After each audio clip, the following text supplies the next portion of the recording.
Warning, the following scene is played by anime characters and would be extremely dangerous if attempted by actual humans. You know what I really hate, aside from a lot of things? People that pretend to be smart and end up saying the dumbest shit ever, but others still lapping it up. One of many examples being This Is Chris, who decided in his infinite wisdom to make a video going over anime's supposed biggest problem. And his only frame of reference is shonen. Already off to a bad start. Shit, he's shonen tard. From an overabundance of filler to mediocre plot, from poor animation. I'd be inclined to agree, if your only frame of reference was Mars of Destruction and nothing else. The filler thing is also really only egregious with long-running shonen series. Most other anime are pretty tame when it comes to that. To poorly paid animators. But if there's one thing ruining anime above all else, one thing holding the industry back as a whole, it's women. Animators not getting their just due takes a back seat to how anime writes female characters? Skewed priorities, as expected. Women in anime are a problem. 90% of them only exist as fan service or as an accessory to the male protagonist. Opinions don't get much more basic bitch than this. You'll see what I mean when we get to his examples. It's rare to find a female character that has their own motives and gets their own character progression. Most of these women are not well written. What, you don't believe me? No. Anybody that's been watching the medium for any decent amount of time would be inclined to disagree with you. But in case of any doubts, allow me to put them to rest. Love Live. Chika Takami considers herself average at everything, and yet the rest of Aqua look up to her as their leader. She has a keen eye for talent, and even when she takes failure very hard, she still keeps pushing forward. And she's just one example out of many in this series. Bang Dream. Saya Yamabuki is reluctant to join any musical acts because of how many responsibilities she takes on. It's both because she's a selfless person and also because she fears that she'll let everybody down despite how hard she tries. She gets better eventually, but it's still an extremely heartbreaking series of events to sit through. It also helps make her contrast with the main characters very well. And again, she's just one example of a series that consists almost entirely of women. D4DJ. I made a video going over most of the characters from this series, and despite the sheer size of the cast, almost all of them feel distinct from one another. Mai-HiME. All of the titular Hime can apply, notably Natsuki Kyuga, who starts off icy and distant to others but learns to open up to the ones she truly cares about, even if it risks hurting her. Or how about Naoyuki, a femme fatale that blurs the line between anti-hero and anti-villain in a way you don't often see in media. And Chizuru Fujino, a yandere character done right and a good example of a queer character in anime. In a series from 2004. I've even been making AMVs for these characters. I'll put a link in the description for anyone interested. Soul Eater. Maka Albarn is a criminally underrated protagonist. She's extremely kind, very studious, but also very impulsive at times. Hell, I would even argue that her relationship with Soul is a highlight in this series. Canaan.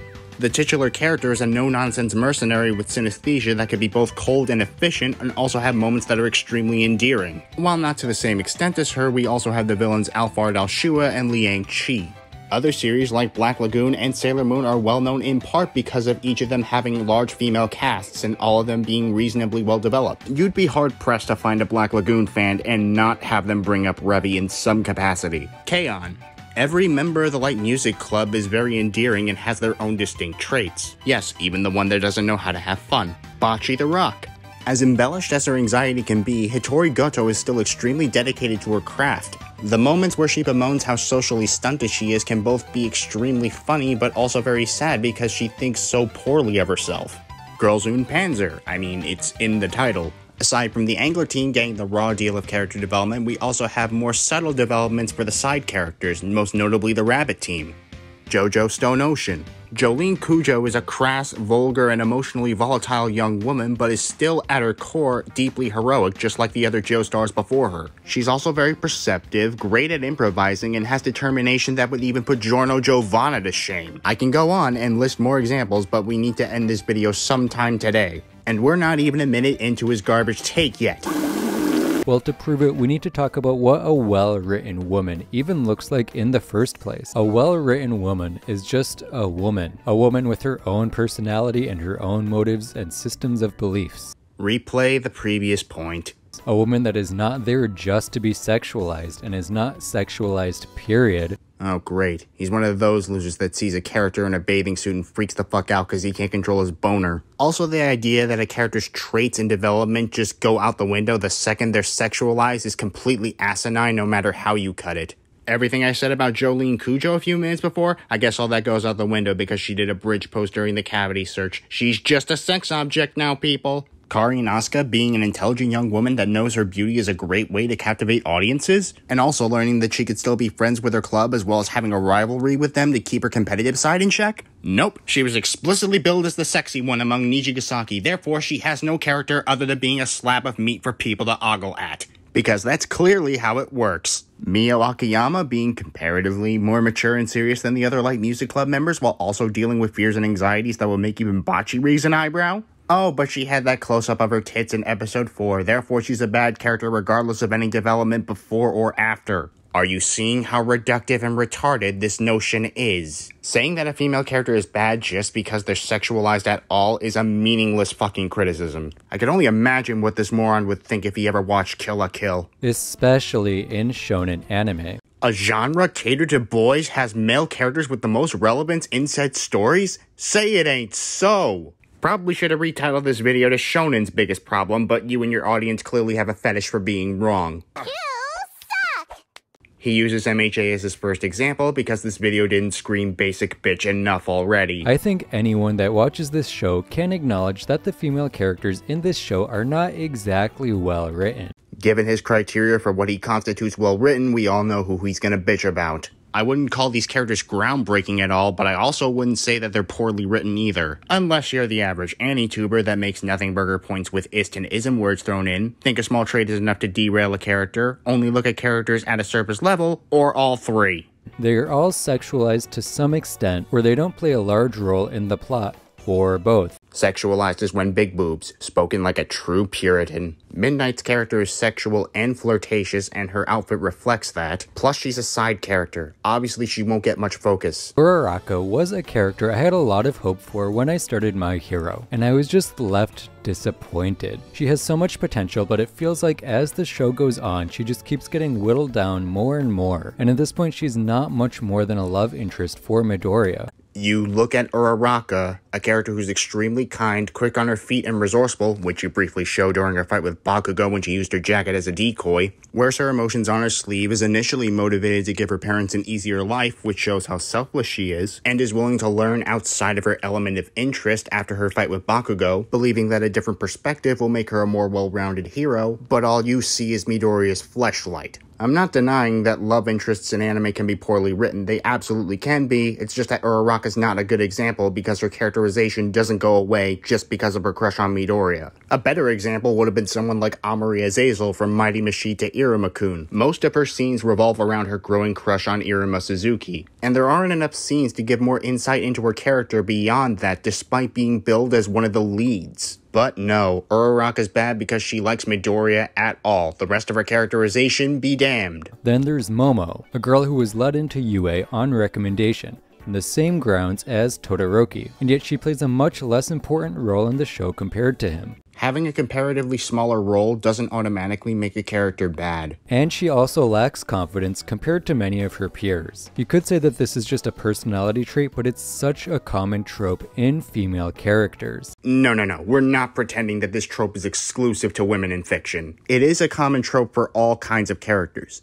But is it used well with Momo? How common a trope is used, or it existing at all in a fictional work, is not indicative of bad writing. It's its execution. In Momo's case, her insecurity stems from her loss to Tokoyami, a fight that lasted under half a minute where she didn't even land a single hit. She doesn't take the loss very well and starts comparing herself unfavorably to Todoroki, and that causes issues when they eventually fight Aizawa. Todoroki's plan went up in smoke during the fight, and Momo ended up thinking that her plan would be even less effective. Todoroki assures Momo that she's the better strategist among the two, and she implements her plan, and the two end up winning because of it. Aizawa even admits afterwards he was so focused on giving Todoroki a wide berth he didn't account for Momo and underestimated her. It's not peak fiction, and it's not the most original arc ever, but it helps enhance Momo's character. And yet you consider it poor writing just because they use the lack of confidence trope at all. Yet another meaningless criticism. I had such high hopes for her going into this show because I thought her quirk was really cool, but she has not had a large role to play despite her abilities. Horikoshi actually admitted that Momo's creation ability was going to be tied to a pro hero, but then he decided to change it to a novice hero. It's not a stretch to believe that Momo's abilities could reach pro hero level, but until then she needs to train and refine them, because if she started as a pro hero, pretty much every opposition doesn't exist, because she'd have an answer to everything. Her outfit is also incredibly revealing, like incredibly revealing, and there's really no reason for it. I fucking knew it! My fucking god, it is actually impossible for these morons to not bring up Momo's outfit as another worthless fucking criticism. Chris claims that he finds her ability cool, yet also doesn't understand that she needs exposed skin to work, otherwise her outfit would just get torn apart. Just find a better reason other than her outfit too sexy. Cunt, stop! And if you think Momo's outfit is too revealing, then I suggest you stay the fuck away from Marvel and DC. Their female characters have outfits that are no more or less revealing than hers. Momo at least has a canonical explanation for her outfit. A lot of these characters don't.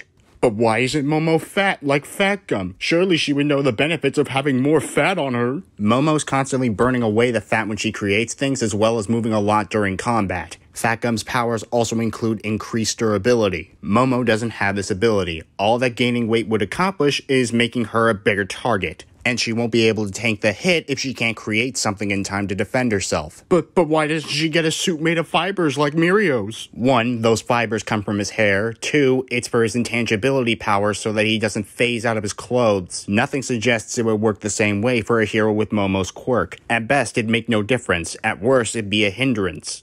But why doesn't she just use zippers instead of exposing skin all the time? You people really need to stop using Lavender Town's video as a solution to this. No hate to Lavender Town herself, it's instead directed to the people that hate Momo's outfit just because it shows too much skin. It's implied that Momo isn't exactly shy about showing skin. She even tells Jiro at one point that she could just create new clothes if hers are damaged. The Omake of Volume 8 even suggests that she would wear less if it weren't for restrictions, which are admittedly pretty inconsistent when you consider Toru. Aside from being a pragmatic choice to accommodate her ability, it also suggests that Momo doesn't see showing skin as taboo, is confident in her beauty, or some combination of all three. But even if a sufficient explanation is given for the outfit, people like Chris would still piss and moan because the issue isn't its practicality, but that the costume exists at all, which you can add to his ever-growing list of nothing burger criticisms. I stopped here on my initial viewing because it had even less value than I previously thought it would. But out of morbid curiosity, I watched it in full to see just how much worse it could get. And the rest of this video is such an unparalleled level of bullshit, it's almost unbelievable. I can really only think of 2 characters that are strong female characters in My Hero, and one of them is an over-sexualized dominatrix. I'm sorry, have you seen a non-sexualized dominatrix? It comes with the territory, bro. The other one is Froppy. She seems to be fairly independent and doesn't feel like an accessory to any main character. Well, besides maybe this guy. That would be Selkie, who looked after Tsuyu during her internship. He helped her grow as a hero, and their camaraderie goes beyond an internship, but more like actual friends. I'm failing to see the issue. It enhances Froppy's character, it doesn't take away from it. But even in her case, she doesn't play a major role in the show. She's very obviously a side character. Oh my god, everybody shut up, it's learning! And while many side characters can be well written, except that goes against your criteria for what a well-written woman is. Otherwise, you may have been more receptive towards Momo as you were to Tsuyu. Or is Tsuyu exempt because she doesn't have a boob window and covers herself up? It is disappointing to have to look this deep in the My Hero cast for a single good female character. Uraraka and Momo exist, but you just reduced them to Midoriya, fangirl, and sex object because you either need everything about a character spoon-fed to you or do not have a boob window for you to pay the bare minimum of attention to them. You also sleep on characters like Chiro, Mina, Mirko, Ryukyu, Mount Lady, Bubble Girl, Toga, La Brava, even Psycho. And that just scratches the surface. I should probably mention that I am only on Season 3 of My Hero Academia. Then why the fuck should anybody take what you say at face value regarding it? If you did finish it, your opinion on Momo would almost certainly change. She was crucial to finding Bakugo and outsmarted Psycho, whose power is big brain. You can't do the bare minimum of making informed opinions, so now I need to fact check everything else that you talk about, and next is Demon Slayer. A lot of the supporting women are well written, but the major women, not so much. Like in the entire first 2 seasons, the female lead has 0 lines. Literally 0.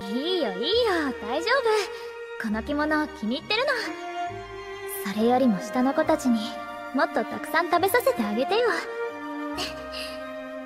Even if Nezuko didn't have any lines like you claimed, it's not like her actions speak for her or anything. So now female characters can't be sexualized at all, need to have major roles in the plot, and also need to have lines. I guess this scene doesn't show Nezuko's compassion well enough because she doesn't speak. Fuck off. Even when she breaks her little mouth thing, all she does is growl. Many of Nezuko's memories were lost after becoming a demon, which may have included her ability to speak. The muzzle being on her for so long likely didn't help matters, but she is improving as the series goes on. And yeah, she's obviously physically strong, but Nezuko really feels like a plot convenience more than anything else. She pops out of her box to save the day and then disappears for the rest of the season. She's more like an ace in the hole than a plot convenience, but I'll give that to you. Another example is Canaan, as she also has almost zero lines. Canaan closed herself off emotionally due to her abusive upbringing and her past as a slave. Fuck the context, I guess. She should just suck it up and be a motor mouth.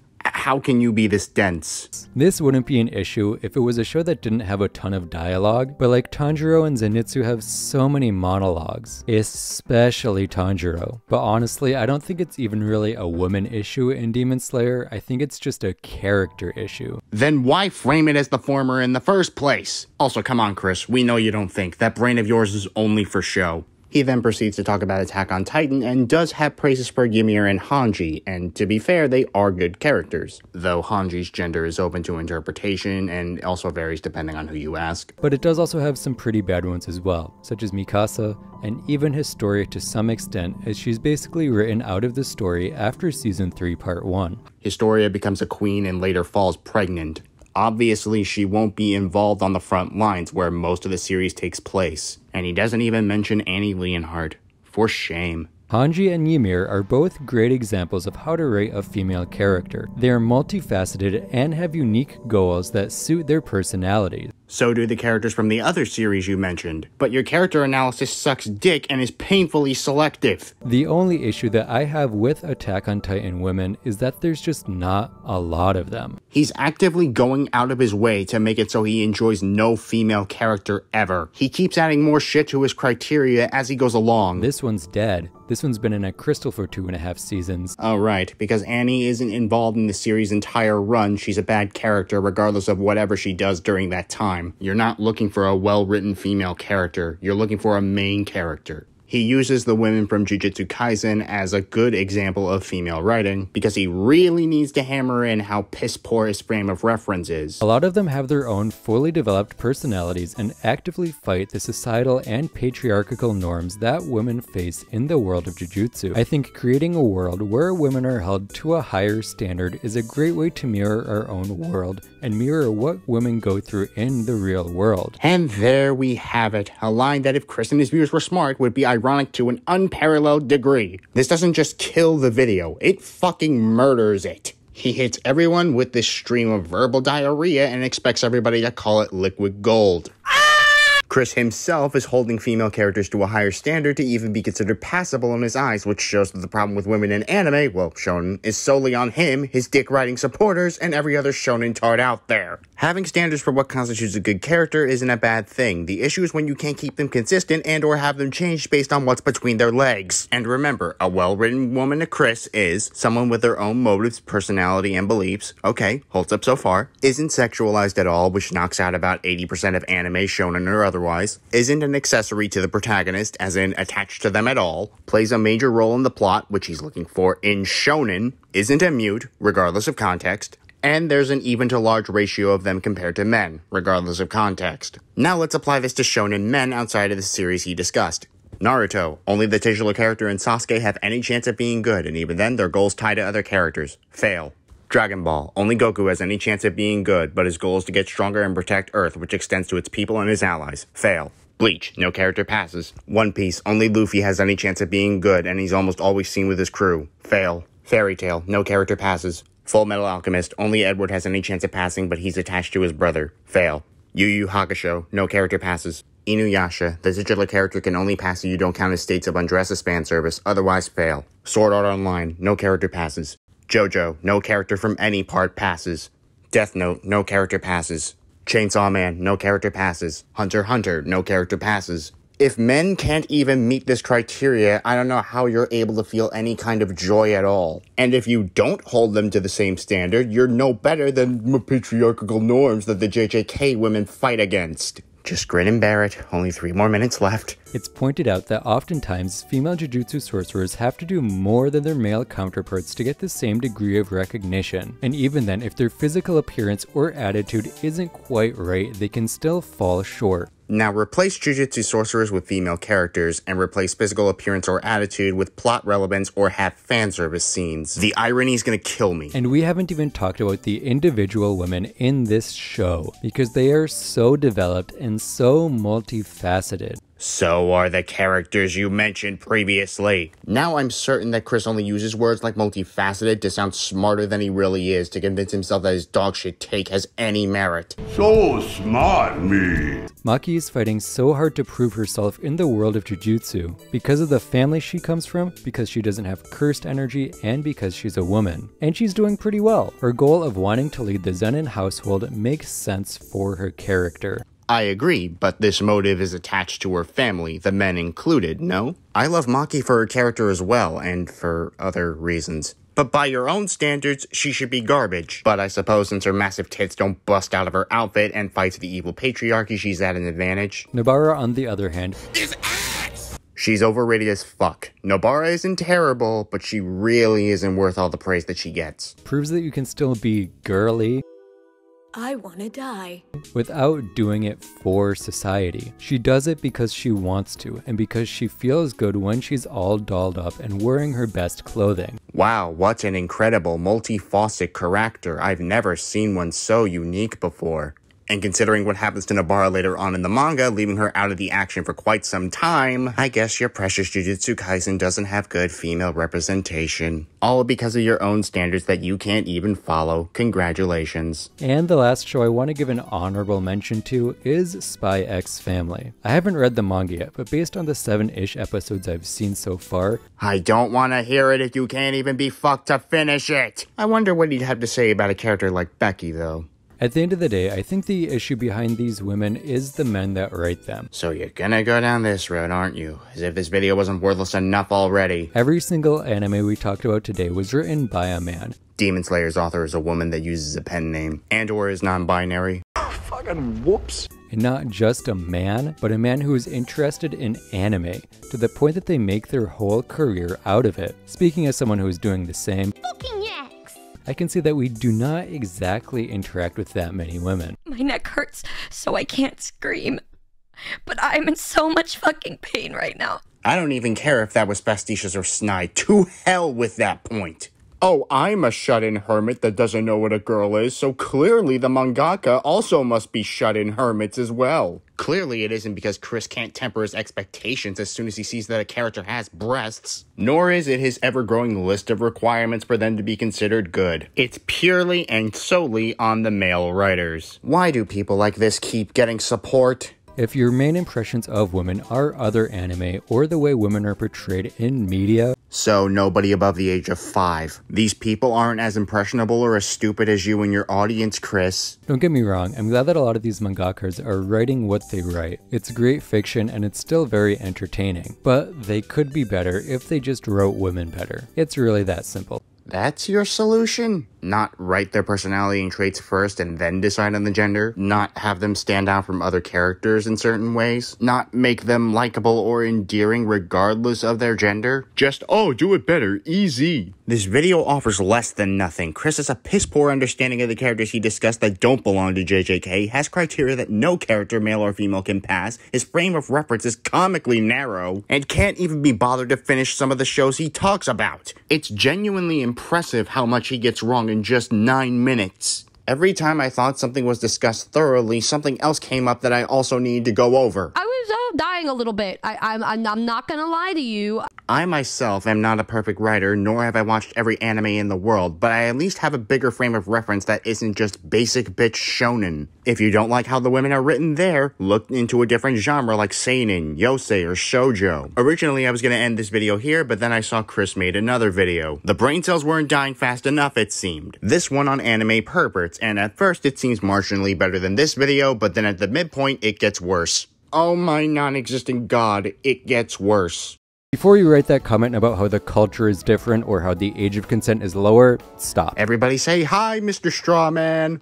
In general, there are 3 types of perverts that are present in anime. The first type is the annoying kind. These are the characters, usually protagonists, that are supposed to be comic relief. And do you know why they're comic relief? Not because of their perversion, but because they get comeuppance for it almost immediately after, much like Mineta. Still can't broaden your horizons, I see. He acts like a sleaze, then he either gets called out on it or gets his shit kicked in. Because this character archetype often comes off as annoying, their perverseness is not as bad as some of the other characters we're going to talk about. This is because their perverted ways adds to the reasons that they're not likable. And just like that, the first minute of this video is completely pointless. Good job.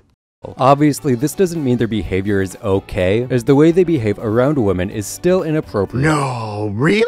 I thought that getting ignored, humiliated, or beaten up was something to strive for. Good thing I had this loser online tell me otherwise, said no one ever.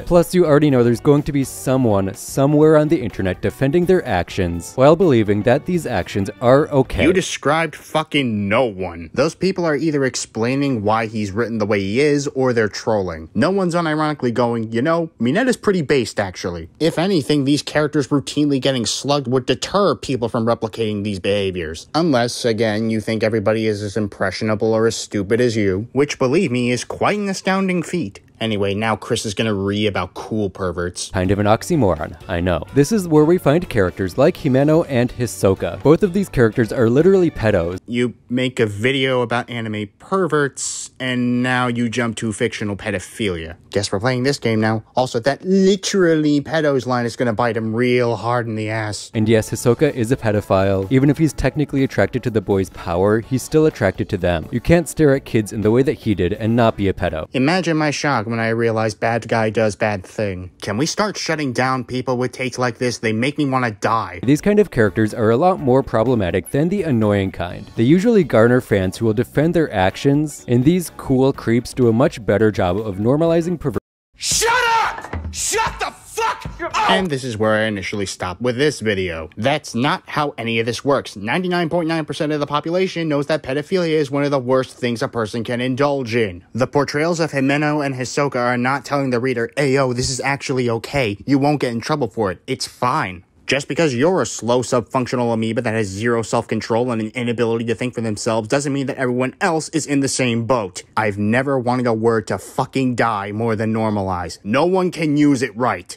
Because it's much easier to look up to and idolize these kinds of characters. And who's at fault for that? The dumbass that thought those actions were okay. Not the anime or the characters. I know that idolizing a character sounds dumb, but Shut up! Will you shut up? Shut up! There is no but, Chris. That's where the sentence ends. like, people get so wrapped up in their favorite characters that they're willing to defend anything they do and twist their words or actions in the name of preserving their perception of the character. Yeah, and rabid stans absolutely don't get mocked into oblivion. They have nothing but the most well-rounded takes imaginable, surely. And as for your preserving their perception of the character comment, shut up. You already proved that your perception of a lot of characters were either surface level or flat out wrong in your previous video. If you can't properly understand characters like Uraraka and Momo, maybe you shouldn't be a critic. In fact, your perceptions of these kinds of fans are just as bad, if not worse. To be honest, I don't entirely understand why characters are written like this. Come on, Chris. You pretend to be smart, try to think. Perhaps it's to show that this suave persona is only an act to hide a deeply flawed person. Maybe even a cautionary tale to not be so trusting of someone just because they seem cool or approachable. Or even to frame their violation of a character as an especially vile act that can hurt people on a deeper level than any physical harm can. If I can think of these reasons in under a minute, I'm sure that a pseudo-intellectual like yourself can too. Like, if you're gonna make a character cool and lovable, why also give them an extremely questionable trait like this? I mean, mean, in Hisoka's case it's kind of obvious, but in Himeno's I really just don't get it. Maybe it's supposed to show that good people can do bad things, or vice versa, but all it's really done is tarnish an otherwise good character. Well, I've got bad news for you. You already showed scenes of what you consider literal pedophiles. Recording them would count as literal consumption. Put it in your video, which would count as distribution of CSEM. So you just committed several literal felonies by posting these videos. So I guess you're gonna go to literal jail so we don't have to hear your shitty takes ever again. Expected shooting himself in the foot aside, Chris comes so frustratingly close to understanding why Himeno was written to be so sleazy, but instead he does what he does best, oversimplify the character because of his piss-poor understanding of what he's watching. Anyone that's watched or read Chainsaw Man and paid attention at all will know that Himeno's cool persona is purely an act. Underneath that is a broken person worn down by losing so many allies and friends, her only solace being drugs, alcohol, and fucking anything that moves. As for the scene where Himeno tries to outright sleep with Denji, this is after she's under the impression that Aki, the person Himeno actually loves, only has the hots for Makima. It was a drunken act of desperation spurred by sorrow because she believed the man she loves didn't love her back. This isn't excusing the act because she was drunk or that she had the big sad, it's an explanation. Denji himself is also shown to be very conflicted when Himeno starts undressing him, which you could read on his face, though Chris probably misconstrued it as arousal because critical thinking is hard. He's even shown contemplating whether or not this is a good idea and if he really wants his first time to go down this way. In the end, they don't actually do the deed, and one of the first things Himeno asks him the next morning is if she forced herself on him and is relieved to know that they didn't have sex. If you believe that Himeno is this cool and suave character and or that her scene with Denji is meant to be titillating, you misunderstood both of them on a fundamental level. For someone that loves to use the word multifaceted a lot, you really enjoy oversimplifying characters that have multiple layers when one of those layers has a negative trait. You can still hate Himeno and understand what the author was going for just as much as you can like Himeno while acknowledging that her inebriated advances on Denji would never fly in a real-world setting.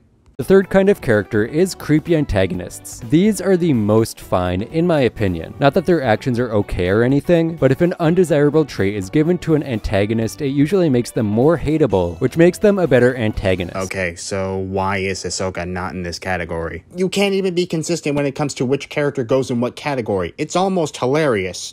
However, this type of character can still be an issue depending on how far their perversion goes. 2 out of 10, villains too evil. 786 people and counting that like this video. What went wrong in your lives to make you this stupid? For instance, I do think Berserk occasionally goes too far even if there is narrative purpose behind the assault. I don't even care about his dog shit take. I'm elated that Chris understands there's a world outside of Baby Shonen starter pack. So happy I could shit.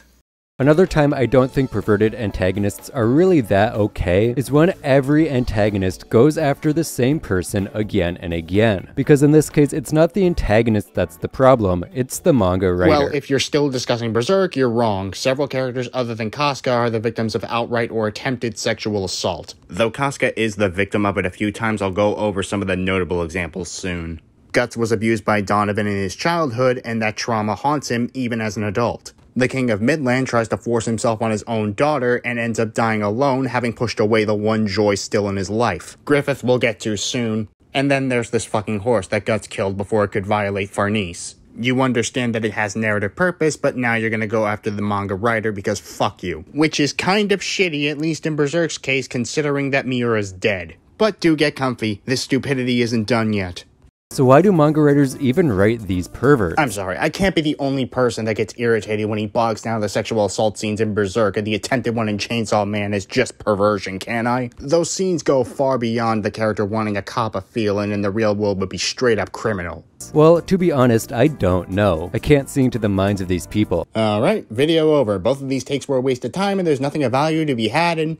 But we can take a few educated guesses as to why these characters get written. Yeah, no. Educated and your channel are not synonymous, Chris. The first possible reason is that they like drawing these specific characters in general. There have been plenty of times where manga writers have talked about how they have favorite characters to draw. Maybe these are the characters that they enjoy drawing. Oh yeah, maybe the manga writer likes drawing what I consider literal pedos and enjoy drawing them committing literal pedophilia. You fucking suck. Yes, I get that he prefaced it as a guess. That doesn't mean that it isn't shitty that this is the first thing that comes to his mind, just for having these characters written at all. And the last possible reason that we're going to discuss is that for some reason they think these perverts are integral to the story. Well, since you use Berserk as an example, allow me to explain, since I can't trust you to look at it beyond a surface level. Griffith, now Femto, betrayed the band of the Hawk, including Guts, his best friend, and they all meet undignified ends or serious injuries. For Guts and Casca, he doesn't want them dead. He wants them ruined. Casca also has a brand which causes serious pain to the bearer whenever they're close to a demon, and she's as close as she could possibly get to a member of the God Hand. She is in an indescribable amount of pain throughout the entire ordeal, and Guts can only watch in horror. He frees himself for a brief moment and tries to save Casca, but then he gets pinned down by more demons, so now he has a front row seat to watch the woman he loves get violated.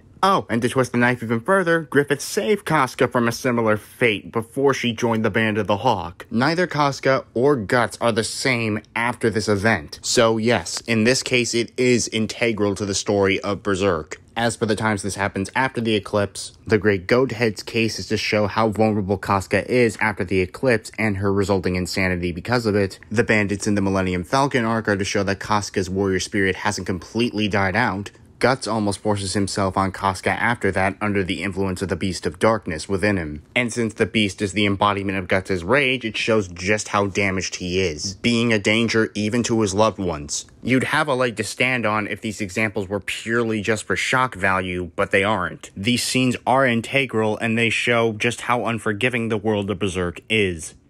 This is the case for the second category of characters that I talked about. You could say that Hisoka's lusting isn't really warranted, but Himeno, I've already explained why that's integral. Though I'd argue it's more so for Denji than her. Sometimes authors just think they need these characters in this story for one reason or another. I don't know if I really understand this mentality. You absolutely don't. Because there are plenty of ways to make a character unfavorable without making them pervert. Well, yes, but in the cases you show, they're either getting the shit beaten out of them constantly for the perversion, they're a villain, meant to hammer in how broken a character is, and to show the toll it takes on a person's mind. You can make an argument that the first two examples aren't necessary, but the latter two would just boil down to, this scenes make me uncomfy, therefore it shouldn't exist. The eclipse wouldn't have the same level of horror and helplessness if Griffith didn't force himself on Casca in front of Guts, and the context behind it. Denji's conflicted feelings on what he wants romantically wouldn't be nearly as impactful if it weren't spurned from his encounter with Himeno. And at no point from any example were these actions framed as acceptable. And if you think otherwise, you're brain dead, plain and fucking simple, and should never have your opinions validated on anything ever again. Shut up! Look, I understand that every manga writer has a story to write, and that what they put into their story is 100% up to them, and that if I don't like it, I don't have to read it. But here's the thing, I do like it. I don't believe you! Even though you can't understand character writing for shit, believe writers are basement-dwelling losers that don't talk to many women and think they enjoy characters indulging in one of the worst things a person in real life could do. You're the kind of tourist in anime spaces that people routinely mock. And for someone who claims to make their interest in anime their whole career, he doesn't know who characters like Master Roshi or Jiraiya are and or haven't seen what series they are from. Mind you, he showed brief scenes from both series in his previous video. I guess that tourist comment was more apt than I thought. But there is so much good anime out there that is plagued by tons of fan service or tons of unnecessary sexual abuse. And that can be traced back to the writers that put it in their stories. Writers can put in whatever they want, but if Chris sees a nipple or a serious topic, regardless of context, he will immediately dock points. Both of these videos come across as somebody who pretends to like anime but really fucking hates it. You like these stories for what they could be, more than what they already are. So no, you don't actually like anime. Chris will now talk about the fans of these characters, and you'll see why I've been so harsh on him throughout this video. There are two kinds of fans that are a problem in this context. First, we have the ones that defend and minimize the actions of these perverted characters. These fans go hand in hand with the second category of character I mentioned earlier. No one does that. They explain why they're written the way they are. No one is actually defending Hisoka and Himeno's unsavory traits unironically. They find some connection to a character that is a creep or pedo, and as such they want to see this character as not a bad person. Of course you choose the least favorable interpretation, you shithead. Apparently people can't like Hisoka because they find his ability cool, admire his perceptiveness, or just love to hate him. No, clearly it must be because of his lusting after Killua and Gon. People apparently can't relate to Himeno for dealing with past trauma and putting on a brave face while doing so. Clearly they only like or defend her because she tried to fuck Denji after drinking herself stupid. He is unable to give fans of these characters the benefit of the doubt. He and other dumbfucks like him truly believe the only reason you can like characters like these is because of their horrific acts. He thinks that because you connect with them in some way, you must defend everything they do. Please shut up. Let's move on to the other, much more important issue. It's the fans that are real-life pedophiles. These kind of fans are by far the worst kind of perverts when it comes to anime, and it's not even close. You are discussing real-life monsters, and you still downplay pedophilia as just perversion. Don't know about you, but if I were the victim of such abuse, only to have some dipshit come along and reduce it to the abuser just being a pervert, I would be fucking livid. Let's just talk about the optics of liking the same media as these people. There's a reason that anime stayed out of the mainstream through the 2000s. It's because there were really only two kinds of fans in the West. These kind that defended and embraced pedophilia, and the ones that didn't, but didn't want to be associated with that kind of fan, so they kept their interest in anime mostly to themselves. Source, he pulled it out of his ass. The only fans in the West were pedophiles and non-pedophiles. And I guarantee you that Chris doesn't know what constitutes pedophilia or why it's wrong in the first place. Also, anime first became mainstream in the 90s, mostly because it was different from what global audiences expected, specifically the US. There was a period where it fell out of favor for US audiences because most of them were tourists aside from the hardcore fans, and then it got more prominence again in the 2000s. At no point was it said because pedophilic fans. Chris is just flinging shit at the wall and seeing what sticks. These kind of fans hurt anime as a whole, because they are often extremely vocal members of the community, and it skews how anime fans look to non-watchers. Oh yeah, and they're pedophiles. Shut the fuck up.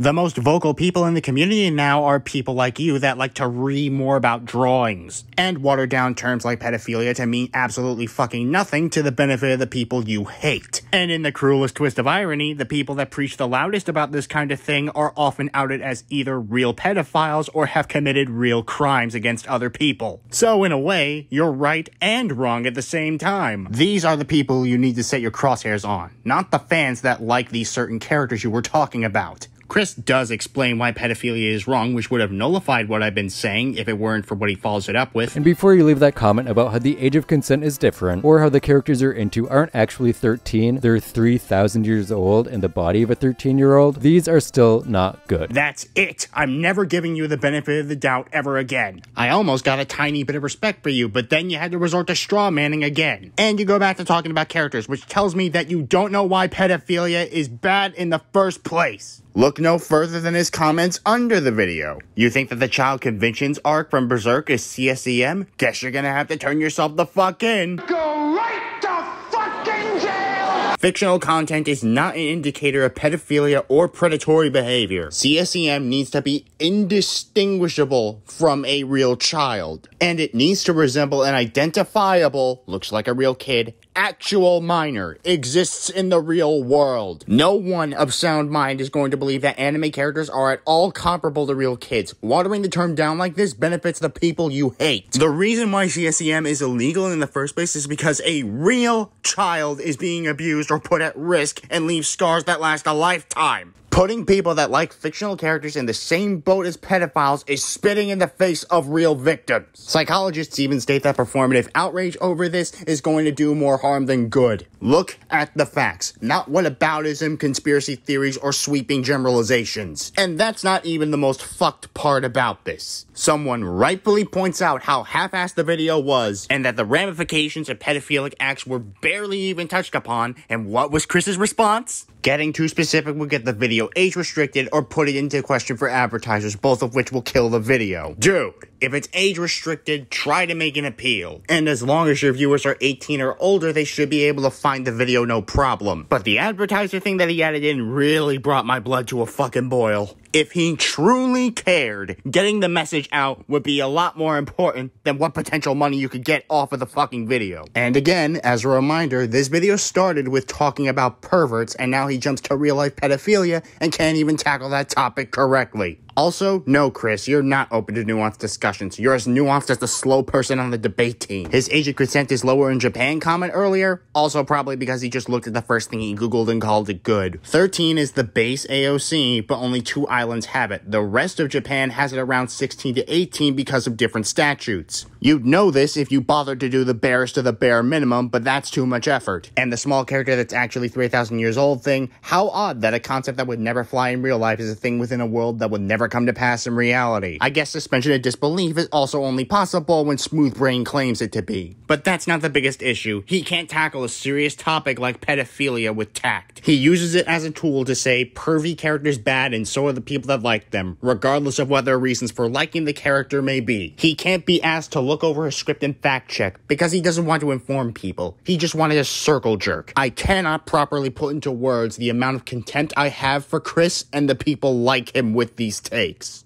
I know I spent a lot of time in this video talking in terms of black and white. Either a character is a pervert or they're not. Either they're a decent person or they're not. While this might seem harsh, it is how these characters are. You cannot be a good person or a good character if you're violating someone else's sexual preferences. That's just how it is, and it is indeed that cut and dry. Let me fix that. You cannot be a good person if you water down the term pedophilia as mere perversion and believe that liking non-existent beings constitutes pedophilia. That's just how it is, and it really is that cut and dry. This is Chris proves that as long as you sound smart, people will believe anything that you say, regardless of how retarded it is. If he just had shitty takes, narrow frames of reference, and apparent hatred for anime, despite him claiming otherwise, I probably would have been a bit more lenient on him. But his pervert video alone makes it clear that nobody should take him at his word. He doesn't know why pedophilia and predatory behavior is so destructive in the first place, and downplays it as just perversion, which is absolutely fucking vile. Believes that fans of characters like Himeno and Ahsoka are pedophiles because fuck you, and will take aim at manga writers for creating these characters regardless of why they're in the story in the first place. I'd further sum up people like Chris, but he ends up accidentally doing it for me. These people are also almost impossible to reason with and will most likely believe what they believe forever.